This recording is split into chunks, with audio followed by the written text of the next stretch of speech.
Hi and welcome at the Frankfurt show here at the Roland booth.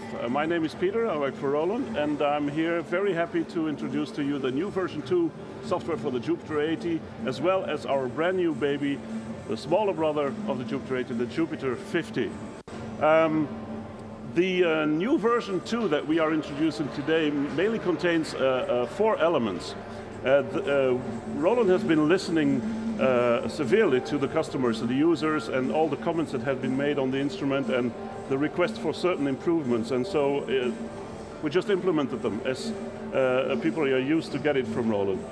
The first feature that we have is like Roland has focused very much on the synth engine this year for the Jupiter series, and they have developed new behavior modeling filters of very well-known synths that we are not allowed to mention on camera, but I'm sure that you will find them. There's 4 new filters. The first one is a Jupiter filter. We have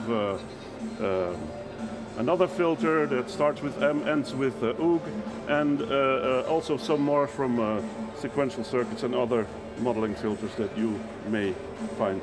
Am I in trouble now? Okay, I hope not. Anyway, it's my fault. So we have these 4 new filters inside, and of course, since we have the new synth engine, we have massive new sounds. We created new monster pads. The today sounds like very aggressive sounds, like those that are used in contemporary music nowadays. So let's have a go and listen to a few of those.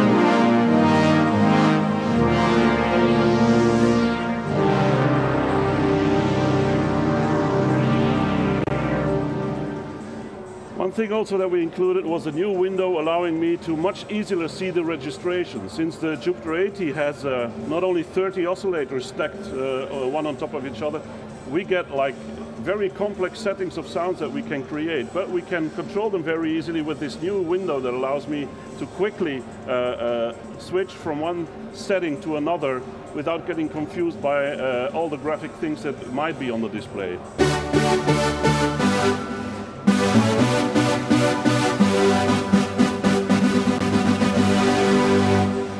Or if you want to go for that vintage bass sound,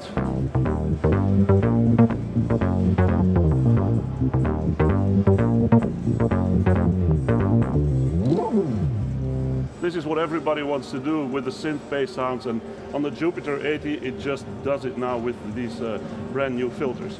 Another cool thing about the Jupiter-80 is that we implemented new effect algorithms. Previously, in the first version, you could only use like parallel effects. You had to choose one of the 4 effects. Now you can put them in different modes serially, and despite the fact that you select this mode, you can still determine on which stage you want to enter the chain of the effects. And that's pretty cool, and something that you could only do with the software plugins if you wanted to go to those.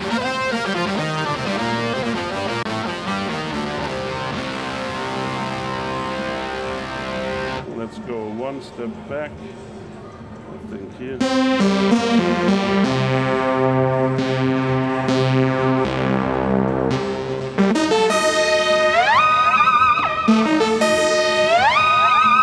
So you can hear that you can get like really complex effect settings inside. Now, what else do we have in the version 2? Also, the integration of the Jupiter-80 and the Jupiter-50 into your DAW, into your software, your favorite software, which of course is Sonar.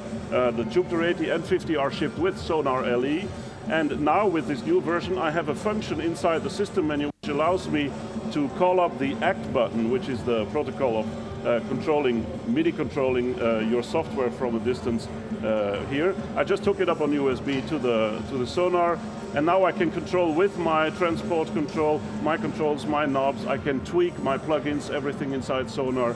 We'll have a look at the screen later on, which I can call up very easily like this.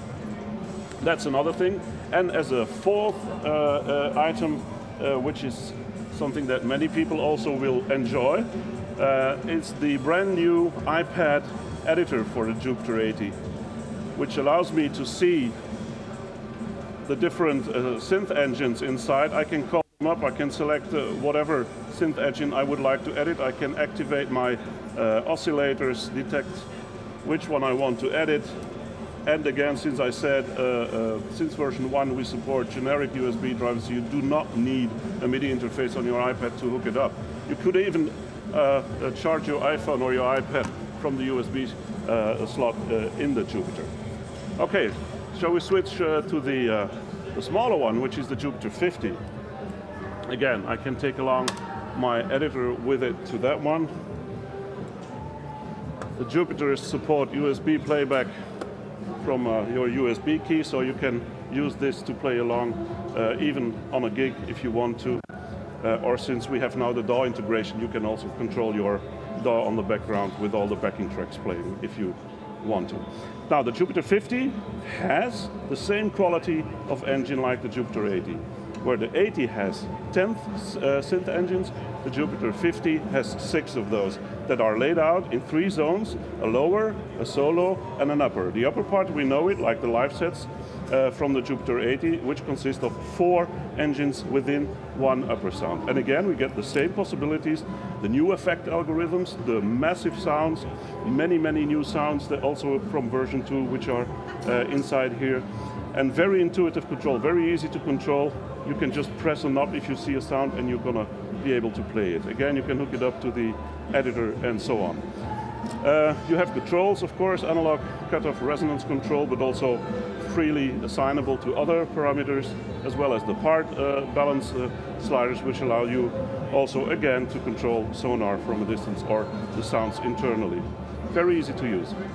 I suggest that we have a go and listen to a few of the sounds of the Jupiter-50 to finish up. Thank you. Can you cut into this?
128 voices on the Jupiter-50, 256 voices on the Jupiter-80. Is there aftertouch on this keyboard? Nope. You have the S1 and S2 switches which you can use, and also the control pedals that would allow you to control the aftertouch from that. Yeah. And is the update free for the Jupiter-80? Yes, of course. I mean, the update is free. Free of charge will be available on the net soon. How much is this? Sorry? $16.99. $16.99 it will hit the stores. Pounds? Sorry? UK pounds, right? UK pounds, of course. Yeah, sorry. I'm French. So, yeah, that's it. I hope you liked it. And go and check it out in the shops. It's an amazing synth, and with this new version, also the Jupiter-80, it's a definite killer, our flagship model. Thank you again, and join us at Roland again.